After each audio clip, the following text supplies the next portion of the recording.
झारखंड के चंदनपुर गांव में मदन और चंदन नाम के दो भाई मिलकर चिकन ढाबा चलाते थे। उनके हाथ के बने स्पेशल चिकन चावल का स्वाद ऐसा लाजवाब था कि लोग दूर दूर से यहाँ खींचे चले आते थे। दोनों भाई मिलकर खुशी खुशी काम करते थे, लेकिन तभी इस हंसते खेलते ढाबे में पैसों के लालच की एंट्री हो गई। आइए देखते हैं कि इस लालच ने दोनों भाइयों की जिंदगी में कैसा मजेदार और अनोखा मोड़ लाया।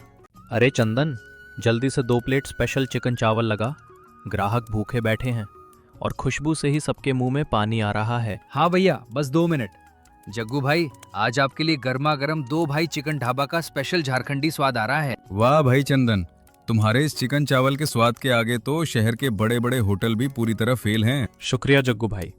जब तक हमारे हाथों में ये जादू है, चंदनपुर के लोगों को ऐसा ही लाजवाब स्वाद मिलता रहेगा। छोटा भाई चंदन बहुत मेहनती था, जो सुबह उठकर ढाबे की सारी तैयारी करता था। पिता की सीख के कारण दोनों भाई अपनी कमाई आधी आधी बांटते थे। अरे भैया, पिताजी सही कह गए थे कि एकता में ही शक्ति है।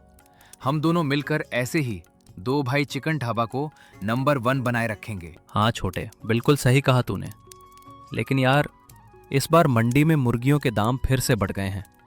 समझ नहीं आ रहा मुनाफा कैसे निकालेंगे। अरे आप चिंता मत करो भैया, हम मुनाफा थोड़ा कम कमा लेंगे, पर ग्राहकों को अपने स्वाद और क्वालिटी से कभी कोई शिकायत नहीं होने देंगे। अरे वाह मेरे भाई, तेरी इसी ईमानदारी और मेहनत की वजह से तो आज हमारा ढाबा पूरे इलाके में इतना मशहूर है। शादी के बाद मदन और चंदन दोनों के खर्चे बढ़ने लगे थे। मदन की पत्नी कमला दिखावा पसंद थी, जिसके मन में अब पैसों का लालच आने लगा था। अजी सुनते हो, पड़ोस की रीना ने 5,000 रुपए का कितना सुंदर नया लहंगा लिया है। मुझे भी ठीक वैसा ही लहंगा इस शादी में पहनने के लिए चाहिए, वरना सब लोग मेरा ही मजाक उड़ाएंगे। अरे भाग्यवान, तुम समझती क्यों नहीं हो? ढाबे की आधी कमाई तो सीधे चंदन के हिस्से में चली जाती है। अब मेरे पास जो आधा हिस्सा बचता है, उसमें घर का खर्चा चलाऊं या तुम्हारे लिए अचानक इतने महंगे कपड़े लेकर आऊं? तो मैं कहती हूँ कि आप चंदन से अलग क्यों नहीं हो जाते? ढाबे का सारा बाहरी काम और पैसों का हिसाब किताब तो आप ही अकेले संभालते हो। वो चंदन तो बस रसोई में खड़ा रहकर मुफ्त की मलाई खाता है और मजे करता है। तुम्हारी बात में दम तो है भाग्यवान। सच कहूं तो तुम कह तो बिल्कुल ठीक ही रही हो। अब जब खर्चे इतने बढ़ गए हैं, तो मुझे चंदन को ढाबे से अलग करने के लिए कुछ न कुछ बड़ा तो सोचना ही पड़ेगा। मदन ढाबे पर तो आ गया, लेकिन कमाई का आधा आधा बंटवारा अब उसे खटकने लगा था। चंदन को ढाबे से बाहर निकालने के लिए उसने चुपके से एक शातिर चाल चली। अगर मैं सीधे चंदन को जाने के लिए कहूंगा तो गांव वाले मुझे थू थू करेंगे। कुछ तिकड़म लगानी होगी। लो भाई चंदन, अब देखता हूं कि ग्राहक तुम्हारी कुकिंग की तारीफ कैसे करते हैं। क्या हुआ जी, काम हो गया ना? अब देखना, सारा मुनाफा सिर्फ हमारा होगा। हाँ, बस अब तमाशा देखो। चंदन की आज छुट्टी पक्की है। मदन की इस करतूत के कारण ढाबे पर आए ग्राहक गुस्से से लाल पीले हो गए। बस फिर क्या था, मदन को चंदन पर चिल्लाने का और उसे बाहर निकालने का बहाना मिल गया। थू थू। अरे मदन, आज ये कैसा खाना बनाया है तुम लोगों ने? ये चिकन चावल है या नमक और मिर्च का कोई पहाड़? इसे खाते ही मेरी तो पूरी जीभ जल गई है। कोई मुझे जल्दी से ठंडा पानी दो। देखा, मैं तो पहले ही कह रहा था कि इस लड़के का मन अब काम में नहीं लगता। अरे चंदन, तू आजकल खाना बनाते समय अपना ध्यान कहाँ रखता है? पैसों के चक्कर में हमारे इन प्यारे ग्राहकों को बीमार करने का इरादा है क्या तेरा? पर भैया, आप तो जानते हो कि मैं कभी खाने में गड़बड़ नहीं करता। मैंने तो सारे मसाले हमेशा की तरह बिल्कुल सही नाप कर डाले थे। मुझे खुद समझ नहीं आ रहा कि अचानक इतना नमक और मिर्च कैसे तेज हो गया। अब मेरे सामने खड़े होकर फालतू के बहाने मत बना। तेरी इसी लापरवाही की वजह से आज हमारे इस 2 भाई चिकन ढाबा का नाम पूरे इलाके में खराब हो रहा है। इसलिए आज से तेरी यहाँ कोई जगह नहीं है। तुरंत निकल जा यहाँ से। बेचारा चंदन मुंह लटकाए वापस अपने घर जाता है और रोते हुए अपनी पत्नी सरिता को सारी बात बताता है। लेकिन सरिता एक समझदार पत्नी थी, जिसने चंदन को बिखरने नहीं दिया। सरिता, आज भैया ने मुझ पर ग्राहकों को बीमार करने का झूठा आरोप लगाया और मुझे ढाबे से हमेशा के लिए बाहर निकाल दिया। अब हमारे पास कमाई का कोई दूसरा जरिया नहीं बचा है। समझ नहीं आ रहा कि हम अपना गुजारा कैसे करेंगे। आप इस तरह हिम्मत मत हारिए और रोना बंद कीजिए। मुझे अपने पति पर पूरा भरोसा है कि आप बिल्कुल बेकसूर हैं। ये लीजिए, मेरे पास शादी के कुछ सोने के कंगन बचे हैं। इन्हें बाजार में बेचकर आप अपना खुद का एक छोटा सा नया ठेला शुरू कर लीजिए। पर सरिता, ढाबे पर हुई इस इतनी बड़ी बदनामी और हंगमे के बाद तुम्हें क्या लगता है कि गांव का कोई भी ग्राहक मेरे पास दोबारा आएगा? हर कोई तो यही सोचेगा कि मैं खाने में बहुत ज्यादा नमक मिर्च मिलाकर गड़बड़ करता हूं। लोग चाहे जो भी सोचे, लेकिन आपके हाथ के इस जादुई हुनर और स्वाद को कोई भी आपसे नहीं छीन सकता है। आप पूरी लगन से शुरुआत तो कीजिए। सच की जीत होने में भले ही थोड़ा समय लगता है, लेकिन एक दिन वो सबके सामने आकर ही रहती है। पत्नी की बात मानकर चंदन ने एक छोटे से ठेले पर झारखंड स्टाइल में शुद्ध चिकन चावल बनाना चालू कर दिया और जैसा कि उम्मीद थी, चंदन के हाथ का जादू दोबारा रंग लाया। अरे चंदन भाई, तो असली बात यह है कि उस ढाबे के असली रसोइये तो तुम ही थे। जब से तुमने वहाँ काम छोड़ा है मदन के ढाबे पर, तो अब वो पुराना स्वाद बिल्कुल गायब ही हो गया है। वहाँ तो बस अब नाम का खाना मिलता है। आइए जग्गू भाई, आपका बहुत बहुत स्वागत है। आप एक बार मेरे इस नए छोटे से ठेले पर चंदनपुर का स्पेशल झारखंडी स्टाइल चिकन चावल चक्कर देखिए। मैंने इसका दाम भी बहुत कम, सिर्फ 80 रुपए प्लेट रखा है। वाह भाई चंदन, सच में स्वाद लेकर तो मैं आज अपनी उंगलियां ही चाटता रह गया। असली जादू तो ढाबे के गल्ले पर नहीं, बल्कि तुम्हारे हाथों के इन जादुई मसालों में है, जिसने इस चिकन को इतना लाजवाब बना दिया है। जग्गू भाई, आप जैसे कदरदानों का बहुत बहुत धन्यवाद, जो मेरी मेहनत को पहचानते हैं। मेरा तो बस एक ही मकसद है कि कम पैसों में भी हमारे चंदनपुर गांव के सभी लोगों का पेट और मन हमेशा खुशी खुशी भरता रहे। अब इधर चंदन के ठेले पर तो भारी भीड़ जुटने लगी थी, लेकिन मदन का ढाबा पूरी तरह सूना पड़ गया था। तभी मदन का एक पुराना और चालाक दोस्त भोलू वहाँ आता है। दोस्त थाक यार भोलू, मैं तो पूरी तरह बर्बाद हो गया। जब से चंदन इस ढाबे से गया है, तब से यहाँ के पुराने ग्राहक भी पूरी तरह गायब हो गए हैं। अब तो ढाबे से रोज का खर्चा निकालना भी भारी पड़ रहा है और मुझे बहुत बड़ा घाटा हो रहा है। अरे मदन भाई, तुम बेकार में इतनी चिंता क्यों करते हो, जब तुम्हारा ये दोस्त यहाँ खड़ा है। मेरे पास शहर का एक ऐसा विदेशी जादुई मसाला है जिसके सिर्फ 2 चम्मच खाने में डालते ही ग्राहक पागलों की तरह खुशबू सूंघकर तुम्हारे इस ढाबे पर खिंचे चले आएंगे। लेकिन भोलू भाई, मैंने सुना है कि सरकार ने उस बिना लाइसेंस वाले केमिकल मसाले पर पूरी तरह से रोक लगा रखी है ना। अगर खाने में गड़बड़ हुई और हम पुलिस या फूड इंस्पेक्टर के हाथों पकड़े गए तो हमारा क्या होगा? अरे मदन, तुम भी कितने डरपोक हो। भला इस चंदनपुर गांव में तुम्हें कौन पकड़ेगा।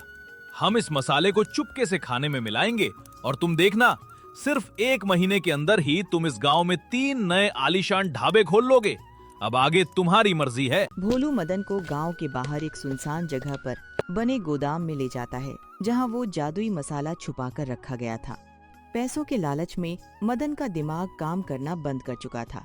अरे भाई भोलू, इस सुनसान गोदाम में तो बड़ा ही भयानक अंधेरा है और चारों तरफ अजीब सी सन्नाट छाई हुई है। सच कहूं तो मुझे यहाँ बहुत डर लग रहा है। अगर किसी ने हमें यहाँ देख लिया और पुलिस आ गई तो हमारे लेने के देने पड़ जाएंगे। अरे ऐसे बच्चों की तरह डरपोक मत बनो मदन भाई। जिंदगी में बड़ा आदमी बनना है तो थोड़ा खतरा तो उठाना ही पड़ेगा। इस चमकीले डिब्बे को देखो, इसके सिर्फ 1 चम्मच से खाना इतना खुशबूदार बनता है कि लोग स्वाद के दीवाने होकर दौड़े चले आते हैं। अजी सुनते हो, आप फालतू में इतना क्यों डर रहे हो, जब भोलू भाई हमारे साथ खड़े हैं। रातों रात अमीर बनने और बड़ा बंगला गाड़ी खरीदने का ऐसा सुनहरा मौका बार बार नहीं मिलता है। आप चुपचाप भोलू भाई की बात मानकर हाँ कर दीजिए। ठीक है भोलू भाई, जब मेरी भाग्यवान कमला भी यही चाहती है तो मैं इस डील के लिए पूरी तरह तैयार हूँ। कल सुबह से ही ये खतरनाक जादुई मसाला हमारे ढाबे के स्पेशल चिकन में पड़ेगा, फिर देखते हैं हमारा जलवा। अगले दिन मदन ने चिकन चावल में वो केमिकल मसाला मिला दिया। खुशबू से ढाबे पर भीड़ तो बहुत बढ़ गई, लेकिन उस बिना लाइसेंस वाले मसाले के कारण ग्राहकों पर बड़े ही मजेदार और अजीब साइड इफेक्ट्स होने लगे। अरे मदन भाई, आज तुम्हारे इस स्पेशल चिकन में ऐसा क्या नशा मिला दिया है तुमने। इसे खाते ही मुझे बस बिना बात के लगातार जोर जोर से हंसना ही आ रहा है। हंसी रुक ही नहीं रही है और मैं अपने घर का सारा जरूरी काम भूल गया हूँ। अरे जग्गू भाई, ये कोई नशा वशा नहीं है, ये तो बस हमारे नए मसालों और आपके प्रति हमारे प्यार का असली असर है। आप बिना किसी चिंता के आराम से बैठिए, इसे मज़े से खाते जाइए और ज़िंदगी के सारे गम भूलकर बस ऐसे ही हंसते जाइए। मदन भाई, तुम्हारे इस चिकन चावल को खाते ही मुझे ऐसी भयंकर नींद आई है कि उठने का मन ही नहीं कर रहा है। मैं तो नींद के चक्कर में आज अपनी खुद की दुकान का शटर बंद करना ही भूल गया। मसाला डालने से ढाबे पर ग्राहकों की भारी भीड़ तो जुट रही है और गले में अंधाधुंध नोट भी छप रहे हैं, लेकिन इन लोगों की ऐसी पागनों जैसी अजीबोगरीब हालत देखकर अब मुझे अंदर ही अंदर बहुत बड़ा डर लग रहा है कि कहीं कोई बड़ी मुसीबत ना आ जाए। जब चंदन ने देखा कि मदन के ढाबे का खाना खाकर लोग पागलों की तरह अजीब हरकतें कर रहे हैं, तो उसे समझते देर नहीं लगी कि मदन कुछ गलत कर रहा है। वह मदन को समझाने उसके ढाबे पर पहुंचा। भैया, थोड़े से पैसों के लालच में आकर आप हमारे सीधे साधे गांव वालों की सेहत और जिंदगी के साथ इतना बड़ा खिलवाड़ क्यों कर रहे हैं? मैंने सुना है कि आप खाने में कोई बिना लाइसेंस वाला केमिकल मिला रहे हैं। मेरी बात मानिए और ये प्रतिबंधित मसाला बेचना तुरंत बंद कर दीजिए। अरे ओ चंदन, तू अब मुझे बड़ा भाई बनकर फालतू का ज्ञान मत दे। असल बात तो ये है कि तू मुझसे और मेरे इस चलते हुए काम से जलता है, क्योंकि जब से तू यहाँ से गया है मेरी रोज की कमाई अब तेरे उस छोटे से ठेले से 10 गुना ज्यादा बढ़ गई है। भैया, मैं तो ईश्वर की कृपा से अपने उस छोटे से ठेले की कमाई से बहुत खुश और संतुष्ट हूँ, लेकिन हमारे स्वर्गीय पिताजी हमेशा कह गए थे कि ईमानदारी की सूखी रोटी बेईमानी के पकवान और हलवे से 100 गुना बेहतर होती है, क्योंकि उसमें किसी का रोना नहीं छुपा होता। तू अपनी ये बकवास और लंबी चौड़ी बातें अपने पास ही रख। जा और जाकर चुपचाप अपना वो छोटा सा चिकन ठेला चला। मुझे मेरा ये शानदार ढाबा अपने तरीके से चलाने दे। आज के बाद दोबारा मेरे इस ढाबे पर कदम भी मत रखना, वरना अच्छा नहीं होगा। चंदन के जाने के बाद मदन को पता चला कि उस मसाले से लोगों की तबीयत खराब हो रही है। उसकी आत्मा जाग गई और उसे अपनी गलती का एहसास हुआ। हे भगवान, मैंने चंद पैसों के लालच में आकर पूरे चंदनपुर गांव के लोगों की सेहत को मुसीबत में डाल दिया। कमला, मैं ये पाप अब और नहीं सह सकता। मुझे भी माफ कर दीजिए जी। मेरे ही लहंगे के लालच ने आपकी मति भ्रष्ट कर दी थी। हमें तुरंत पुलिस के पास जाकर सब सच बता देना चाहिए। इंस्पेक्टर साहब, मैं अपनी गलती मानकर यहाँ आत्मसमर्पण करने आया हूँ। मैं और मेरा दोस्त भोलू मिलकर वो प्रतिबंधित केमिकल मसाला ढाबे पर बेच रहे थे। अपनी गलती खुद मानने के कारण कानून तुम्हारी सजा जरूर कम करेगा मदन, लेकिन उस मिलावटी मसाले के डीलर भोलू को तो अब जेल की चक्की पीसनी ही पड़ेगी। चंदन और उसका परिवार घर के आंगन में एक साथ बैठे हुए थे। तभी 1 साल की सजा काटने के बाद मदन जेल से रिहा होकर सीधा घर वापस लौटता है। छोटे, मुझे माफ कर दे। मैं पैसों और लालच के चक्कर में अंधा हो गया था, लेकिन जेल में मुझे समझ आ गया कि तू ही मेरा सच्चा भाई है और तेरी ईमानदारी ही सही थी। भैया, पुरानी सारी बुरी बातें यहीं भूल जाइए।